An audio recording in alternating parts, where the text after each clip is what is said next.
What's up, Ragin Nation? How's it going? This is Alex. You're watching the Ragin Nation show, Transformers 4 edition. This is just a web series. We're talking about all things matter to me for production of the fourth installment of the live-action Transformers film franchise directed by Michael Bay. This is update number 133, and what we're going to talk about in this episode is the toys, because the toys have been released in both the Hasbro versions and the Takara versions. So the first thing that I'm going to do for you guys right now is do a brief comparison between the two companies. Alright, let's first start off with Voyager class Grimlock. In the Takara version and the Hasbro version, the first thing you'll notice is the face. You got a silver face for Hasbro, black face for Takara, and also where it's silver on the Dinobot head on the Hasbro one, it's actually orange on the Dinobot head for the Takara one. Now let's move over to Evasion Mode Optimus Prime, and what we have here is, first of all, it's a very good mold. I actually really like it. I originally said that I wasn't a big fan of it, but after taking a look at the Takara one, you know what? It is a pretty good toy. In fact, I'm going to end up picking that up. So both Hasbro and Takara obviously have the same mold, but the paint differences are actually quite notable. First of all, the detail on the Takara one for the face is actually a lot better, and also you'll notice that the shoulder blades that are sticking out are silver compared to red in the Hasbro version, and also the shoulders on the Takara one have the blue and the red flames, and the bicep is silver, whereas the Hasbro one, it's all blue. And also the feet are gray as opposed to blue in the Hasbro one, and then of course it's blue on just right below his grills on the Takara one, where it's red on completely red or unpainted, not painted blue in the Hasbro one. So pretty big differences, and I think that the Takara one is actually worth getting. Now let's move over to Deluxes, and what we have here is the High Octane Bumblebee, and the main difference is that this is the Hasbro one, and the Takara one has black shins, black forearms, and black horns, where those black parts are all yellow on the Hasbro one. As for Scorn, the Hasbro one has a red sword. As far as I can tell, that's the only difference, because the Takara one has a silver sword, or a gray one, like a metallic colored one. I don't know if there's any other differences other than that. As for the Slug, I can't really see any differences at all. Here is the Hasbro one, and then for the Takara one, I just don't see anything based on the photo that I have right here in front of me right now. So I can't really say that there are any differences. I think really all it is just the metallic paint job on the Takara one, whereas this one it's not really metallic. It's just purple with a little bit of these metallic powdery kind of thing. But anyways, I can't really see a difference. So no real differences on Slug. As for Crosshairs, now he's the one that I would want to pick up a Takara version for, because if you look at his Takara mode and his Hasbro version, there's a number of differences. Now let's check that out right now. Now first of all, his chest, where it's green on the Hasbro one, they actually put black in those spots. And also you see how his shoulders, the front of his shoulders got these panels. Those are green in the Hasbro one, but it's silver in the Takara one. Now check out his head. You'll notice that the goggles are all like, it's just one, there's not a whole lot of detail compared to the Takara one, which actually has more detail on the goggles. And finally, you'll see that there's red lines on his his stomach area to symbolize I think they're pistons or something like that. So a lot more detail in the chest area, or the full torso compared to the Hasbro one. So that's why I'm picking up the Takara version.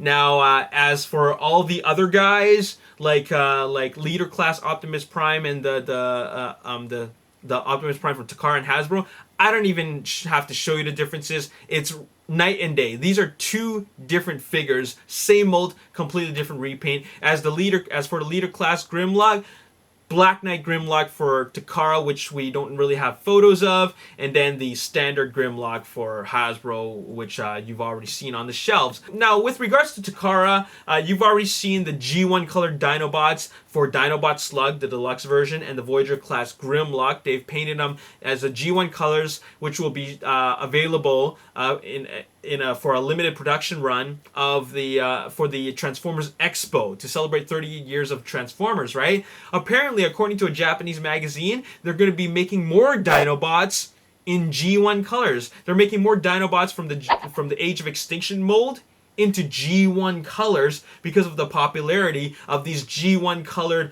Grimlock and Dinobot slugs. So we can expect more to come, because obviously if those ones are selling out or pre-selling out, then obviously the other ones are going to sell out. Now the big question is, which ones are they going to make? I hope they make them all. I want them all.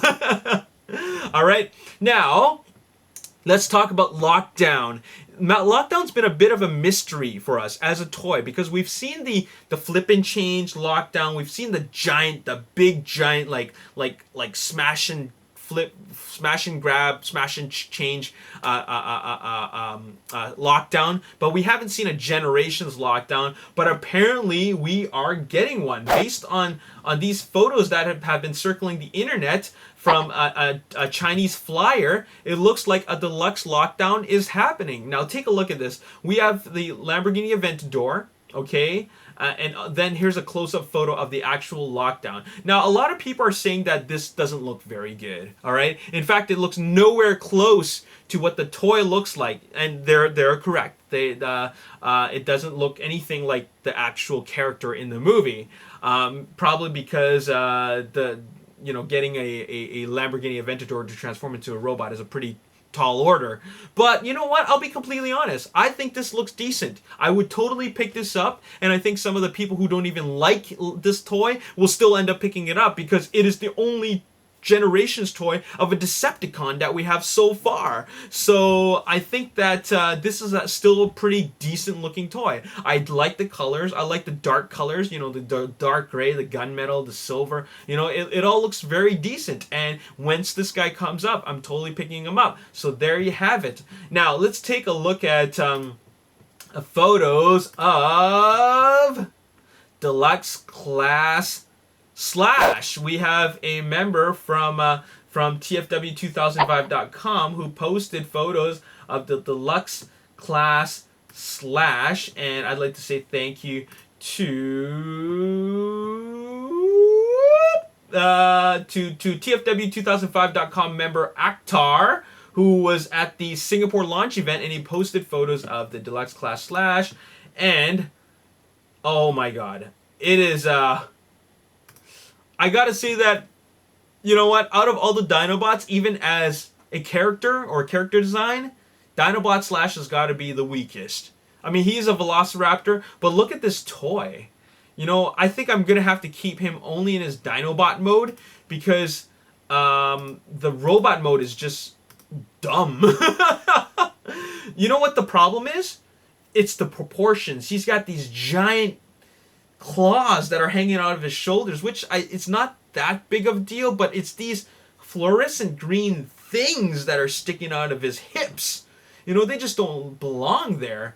And the other things that are sticking out of his sides also don't belong there. I think they shouldn't have been made as fluorescent green. I think there's a huge contrast between the fluorescent green and the turquoise. It just doesn't work that well. Okay, so I'd have to say this is my least favorite Dinobot. I will pick him up just to complete the Dinobot lineup, but it just doesn't look that good as a robot mode. In fact, he looks pretty ugly, especially from those hip thingies that are coming up like right there. All right, as a Dinobot, he only looks okay at best, but I wish they chose a different color other than fluorescent green for all those parts. Okay, so there you have it. That's all I got to say in this video. We've talked a lot about the toys, and that's it. In the next episode 134, we're going to continue talking about the movie, because there's lots to talk about. As always, if you enjoyed this review, hit the like button, subscribe to the YouTube channel, like me on Facebook, The Ragin Nation. Also follow me on Twitter and check out my photos on Instagram at The Ragin Nation. My Twitter handle is at Ragin Nation. I forgot to mention that. My name is Alex. I'll see you next time. Peace. Ao Guo Liang, and looks like he picked up pretty much like a little bit of everything. We got 2 Dinobots, we got Crosshairs, and